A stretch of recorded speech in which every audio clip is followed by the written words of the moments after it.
Today is Monday, July 18th, 2022, as usual. I'm going to talk about three things. I'm going to be talking about, what am I going to be talking about? I'm going to be talking about, why is it, as soon as I turn the camera on, I just draw a blank. It's like everything's erased from my memory. What am I talking about? Oh, how can I forget this? It's super important. So last Friday, I launched my second channel. It's going to be the second half of the Infinite Loop. This channel makes the first half or the second half. It makes up a half. It makes up a part of the Infinite Loop. And then the second part is Nick Wonders. So thinking, Nick Wonders. A little play on words there. So I've got Wanders and Wonders. So it's Nick_Wonders. Find that on YouTube. Very technical stuff. So that's sort of the business side of all of this. We're going to be talking about technology, talking about science, mostly talking about software development. So if you know anyone that's interested in that, or if maybe you are, share with people. And I'm trying to share as well. So that's all it's about, is sharing my technical experience with you folks. So launched that on Friday. Pretty stoked about that because I had a deadline for myself of July 15th and I hit that. So made it, put on 5 pieces of content to talk about migrating an Angular project. I know this is very technical, so if you're not in that headspace, no worries. You can just kind of zone out while I talk about this. So put together a playlist of 5 pieces of content that talk about migrating an Angular project from one testing framework to another. So go check that out if you're interested. Let me know. I'm also looking for feedback and other topics on that channel as well. So if you've got any technical stuff you'd like to talk about or you'd like to hear about, hit me up. I'd love to talk about stuff.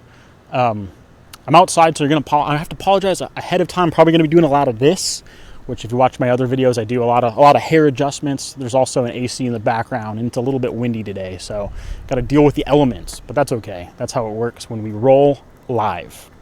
No, not live. When we roll on the road. There we go, on the road. I'm going to get a drink of water.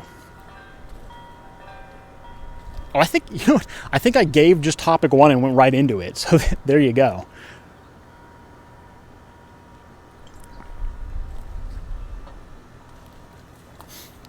Readjust, see what's happening, readjusting. Okay.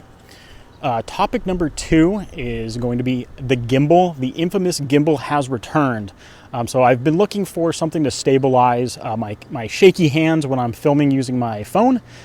Tends to be really shaky when I use my phone because I'm holding it and it's not the most comfortable thing to do when you're trying to do selfies and record yourself, especially if you're walking around. So I've been on the look for a gimbal that helps stabilize those things, and I picked up one and I wanted to show it to you folks. So far, seems pretty good. I think there's a lot of learning that I need to do to kind of figure out how to use it, but I'll show you what I bought.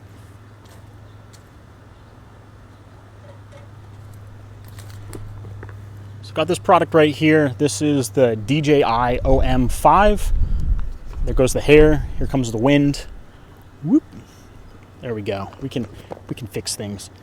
DJI OM5. Picked this up the other day and just went off of Amazon reviews. So this one had a lot of reviews. Actually, the OM4, the previous version, had a ton of reviews, like 11,000 reviews, all pretty good. I think it was like 4.5 stars or 4.7, something like that. Something pretty high, kind of meets my quality standard. So I wanted to go with the newer version, which doesn't have as many reviews, about a tenth of the reviews, but still all really good.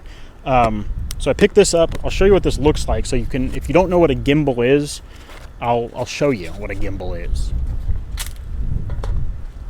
It's not just something you guile with.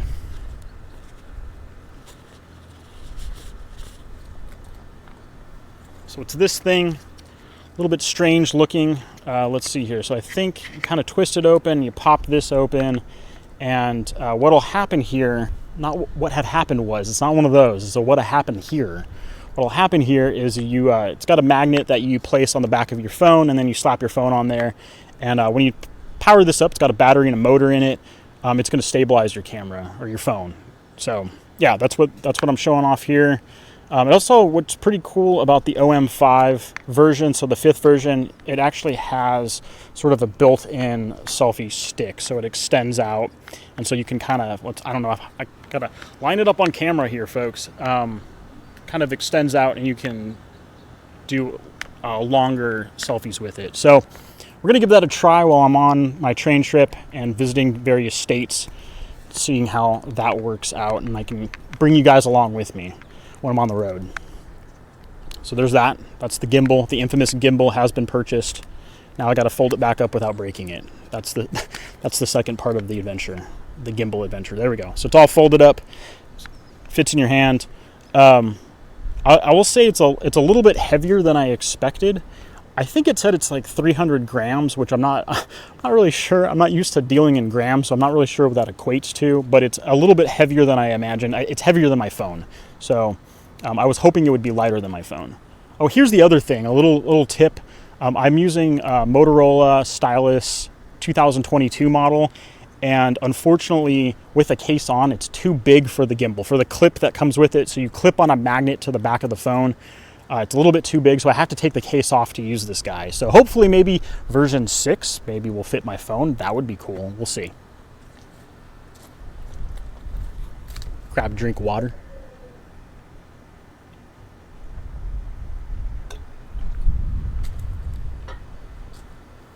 Put the gimbal back in its bag.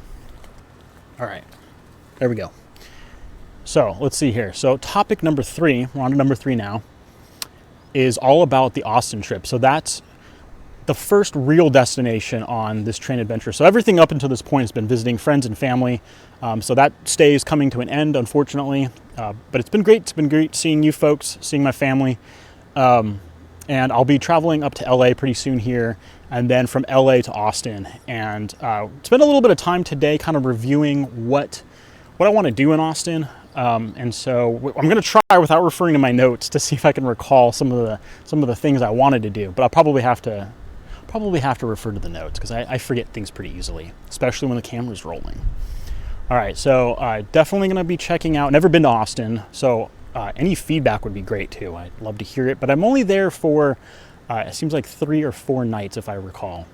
So not a lot of time, but enough to do a little bit of sightseeing. So I'm going to hit the Capitol and check that out. Do a little history, if you will. And it looks like there's a ton of parks in that area. So I'm going to probably be going to the Waterloo Park, checking that out.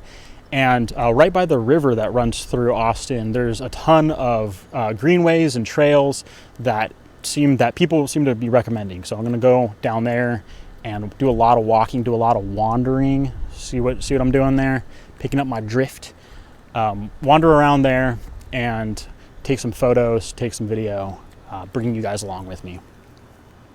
And then definitely some food adventures as well. Looks like there's some food truck places, like like a food park, I guess, where a bunch of food trucks land. Very similar to stuff you'd probably see in Portland. I've heard Austin is sort of the sister city, or Portland's a sister city to Austin, like one or the other. I might have just said that twice. So either Austin or Portland, they're sister cities to each other. How about that? We'll go with that.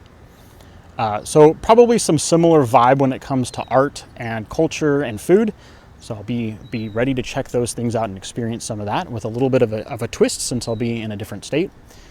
So going to be exploring food and bring you folks along with that as well. Got to share in the food experiences. That's what it's all about. What else am I doing? I'm going to refer to the notes because I'm already forgetting. And I'm starting to ramble. I saw something interesting on actually Austin's website, their travel website. They noted a place called the Cathedral of Junk, and that sounded interesting. It said something like there's 60 tons of junk on this property, and I'm sure it's done in some sort of artsy way, so I want to see what that's all about. 60 tons of junk, that sounds interesting. I don't know why. And then apparently, I didn't know this, Whole Foods started in Austin, Texas, so I've got to go check that out. I like me some healthy food, so I'll go check out the first store ever.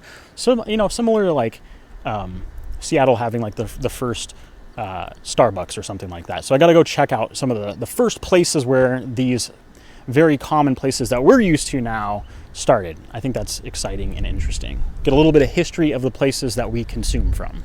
And then part of the adventure, if I have time for all of this, again, very similar to Portland, there's an art scene vibe out there. Portland, Oregon. I guess I got to be clear, because there's a Portland, Maine that I will be visiting later in this trip. But similar to where I live currently, there's a lot of murals. So I'm going to be checking out a mural tour. Looks like it's a walking tour, maybe. I'm not sure.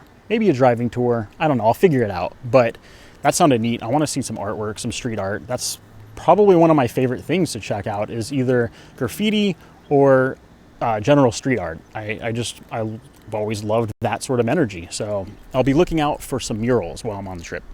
The food truck thing that I was talking about, I guess the area is called the Picnic. So I'll be over there checking out some food. I'm saying checking out a lot. I'm going to be checking out a lot of things apparently. But I'll be over there exploring the food situation in that area. Then more, I don't know if you would necessarily say it's fancy, but more brick and mortar style restaurants and food. Picked up some ideas. It looks like the Peach Tortilla. Sounded interesting. A restaurant that was on the Eater. So I definitely use the Eater as places I use the Eater as a way to find places that are highly recommended. So Peach Tortilla, Birdie's, a place called Franklin's Barbecue. I guess that's pretty famous. So, I mean, I'm in Texas. I have to have some barbecue. What am I doing? So a few places like that. I've got a few others, so I'll be exploring those. Hopefully I don't need a reservation. We'll find out. Some of them I probably do, and those might drop off the list. Save them for next time. More than anything, this trip is just about initial experiences in a lot of states I've never been to. Yeah, a little bit about me. I've only really been on the West Coast and sort of the bordering states to the West Coast. So traveling across the U.S., making my way over to the East Coast, is all of it's going to be fresh and new. I'm looking forward to some new adventures along the way, some new experiences, maybe meeting some new people too. All right, before I go rambling forever, till next time, peace.